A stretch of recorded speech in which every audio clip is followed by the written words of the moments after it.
Good morning mga classmates. So ngayon mga classmates, andito si President ng AGBI, ang Vice President. Binisita ako dito mga classmates kasi malapit na yung palaro namin sa EGBI at yung WPC na Early Bird Edition. So ngayon, siyempre as a baguhan, naghahanap ako ng mga tips o information about pointing para madagdagan yung kaalaman ko. Ngayon nandito sila para sumuporta sa akin.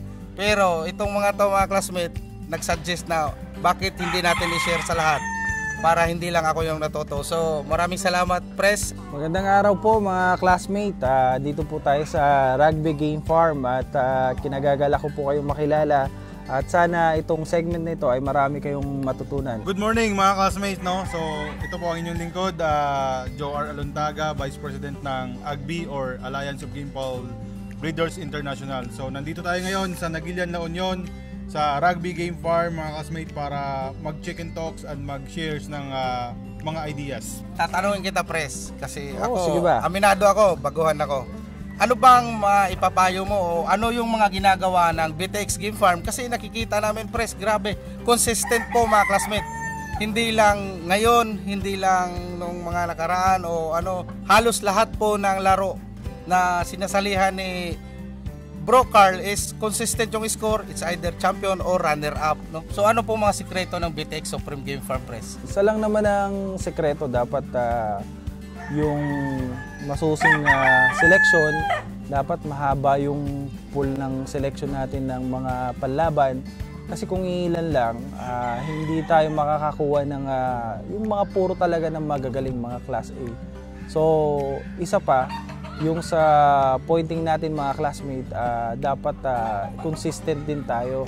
Huwag tayong pabago-bago ng mga pointing porket meron tayong napanood sa mga vlog na ganito, sa mga palabas na mga reels na ganito sa FB, ganito. Kasi alam niyo mga classmate, kayo rin mismo ang makakapansin yan sa manok nyo. Kung saan sila kumikilos, mag-stick na lang kayo doon. Huwag po tayong pabago-bago ng estilo. Kasi lalo doon tayo nasisira. Actually, mga classmate, tumingin din kayo sa mga breeder na talagang lumalaban, yung umi-score sa gitna, yung consistent sila sa laban. Kasi doon yung makikita na tama yung kanilang ginagawa. Hindi ko sinasabi na ako'y eksperto, pero siguro sa aking mga laban, sa aking mga nilabanan na kami naman ay events na mga big events, siguro consistent lang talaga kami na yun yung ginagawa namin na umiepekto sa akin at malay nyo yung may share namin sa inyo ay umeffect din sa inyo. Pwede naman yan makikinig kayo, pulutin nyo yung inyong gusto at yung hindi nyo gusto pwede nyo i-disregard. So Pres, maraming salamat doon. Pero ngayon, gawin nating mas broad. So ano yung mga ginagawa ng BTX Game Farm 3 days before the fight? Okay. Actually, hindi siya 3 days before the fight 1 week before the fight, nag-i-start na po kaming mag-add ng carbo loading. Yun yung tinatawag na carbo loading. Kasi kung 3 days pa lang natin gagawin, yung kanilang sistema ng pagkain na magdadagdag tayo ng carbohydrates, medyo hindi pa nila nakasanayan. So gawin nating 7 araw. Yung 7 araw, gradual yung pagdagdag natin ng carbohydrates. Huwag nating biglain na puro carbohydrates kasi pati manok maninibago. Lalo po sa stag, mga classmate, napakaselan po ng stag. Hindi po tayo pwedeng biglain sila kasi pag na-stress po ang stag natin, minsan nangangayaw yan, maraming factor at minsan nagbabago din ang laro niyan. Kaya sana maging consistent tayo. So from 1 week, mag-start na tayo maghahalo ng corn, maghalo tayo ng kung ano yung mga carbohydrates na tingin nyo, like rice, iba pang mga carbohydrates. Yung iba, Pres, nagbibigay ng tinapay. No, pwede rin yun. Basta form of carbohydrates, pero see to it na gradual yung pagbigay. Wag yung, kunwari, sa 100%, bibigyan mo muna siya ng yung normal feeding ninyo. Paano ba kayo 60% grains or 60% pellet? depende sa inyo kung ano yung feeding nyo na normal, dagdagan nyo lang ng 10% nung pang carbo load. Like, kunwari, magdadagdag kayo ng corn. Kung 60% nyo na grains, hahaluan nyo ng 10% na corn. So, 70% grains, 30% pellet na lang yan.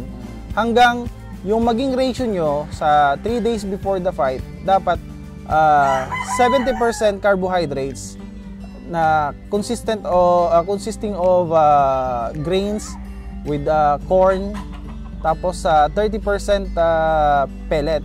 Tsaka isa pa mga classmate, added ko lang dito sa sa pagka-carbo load, dapat see to it din dun sa grains nila, mag-add tayo ng mga seeds like sunflower, safflower, ganyan. Kasi yon yung magbibigay ng essential oil sa mga manok natin to lubricate the joints. So para pag pumalo ang manok, bigay na bigay, stretch na stretch. Mapapansin nyo pag kulang ang lubrication ng joints ng mga manok natin. Shortcut, ang palo, hindi siya bigay. So, kasi dito yung mga joints, minsan ang palo lang pa ganun. Hindi talaga yung pumapalo na bigay. Yan, ang mga isa sa tip niyan. Scientific, no? Oo, yan, isa sa scientific. Pag 7 days, mag-start na kayo magbigay ng safflower, tsaka sunflower. Tapos, 10% ng, magdagdag kayo ng carbohydrates like corn, rice, pwede rin yan.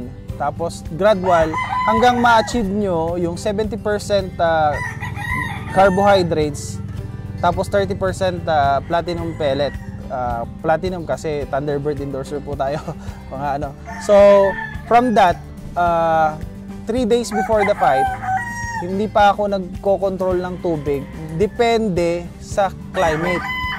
Sa climate. Okay. Kasi pag maulan at mataas ang moisture sa surroundings po, 3 days before the fight ako nagko-control ng tubig. So, magbabase po tayo sa klima ng ating lugar. Kunwari naman, pagdating naman ng summer, hindi po ako nagko-control ng tubig. 1 day before the fight na lang po. Kasi, may stress ang manok pag sobrang pigang-piga ang manok. Pag, lalo na stag. Lalo sa stag. Pag sa summer, syempre, labanan ng kakyan. Hindi mo kailangan silang pigain ng tubig kasi madidrain yung katawan nila eh. So, kailangan lang dyan, marunong tayong makiramdam mga classmates sa ating mga manok. Kung ano yung magandang hipo nila, yung magandang feeling nila. Kasi pag piniga natin sila ng husto, lalo sa summer, masisira na po manok natin. Bro, putulin kita dyan bro, may tatanong ako sa baka mawala eh. Yung about sa carbo loading na 1 week, kasi may mga kaibigan din ako na pag masyado daw 1 week yung carbo loading, bibigat yung manok. Maapektuhan ba to? Hindi naman.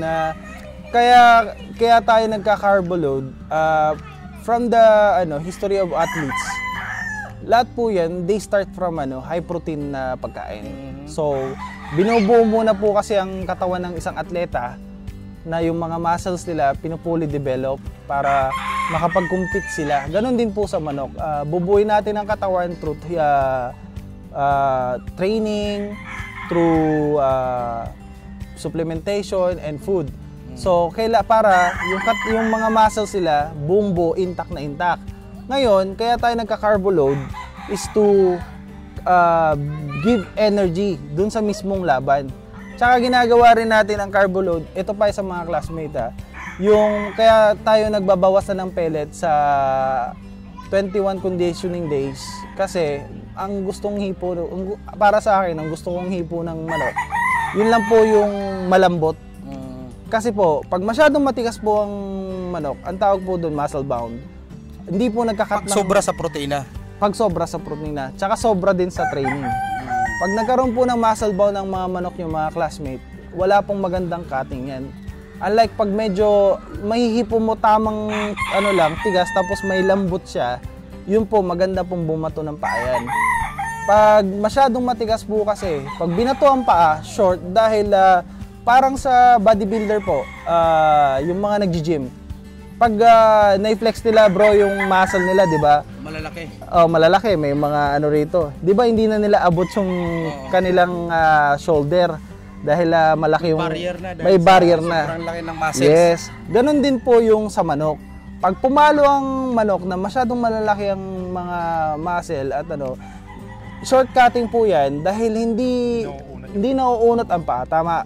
Hindi nauunat ang paa dahil yung muscle intact na intact. Kailangan palambutin yung muscle para pag patayan ng laban, hindi po bodybuilding. Saksakan ng laban, kaya kailangan ang manok bigay na bigay ang paa na mayroong lakas, may power. So, yun po yung isang maisasuggest ko sa inyo. So bro, ngayon sa day of fight naman tayo, nagbibigay ka pa ba ng tubig? Depende pa rin sa day of fight, depende po sa hipo pa rin ng manok. Ang ginagawa namin sa day of fight, nagwe-wet feeding na kasi kami. Kung ano yung kinakain sa farm, yun pa rin ang pinapakain namin, na yung carbo loads namin na wet. Tapos ang inaano ko doon, depende sa oras ng laban ng manok. Tansyahan pa rin, tansyahan. Oo. Pag ang manok mo, siguradong alam mo, manok mo, mapapalaban siya ng 5 and up, pwede mong painumin ng 2 dip. Sa buong, simula umaga hanggang hapon? Oo. O isang beses lang, umaga lang? Hindi, umaga lang. Okay. Tapos, ganito po yung mga classmate para hindi na po tayo malilito, no? Ang pakain po natin, pag nakita na natin yung fight number natin, 6 o'clock, 6:30, ganyan, meron na tayong mga fight number sa derby. Ganito po yan mga classmate, para hindi na kayo malilito at hindi kayo mababad weight.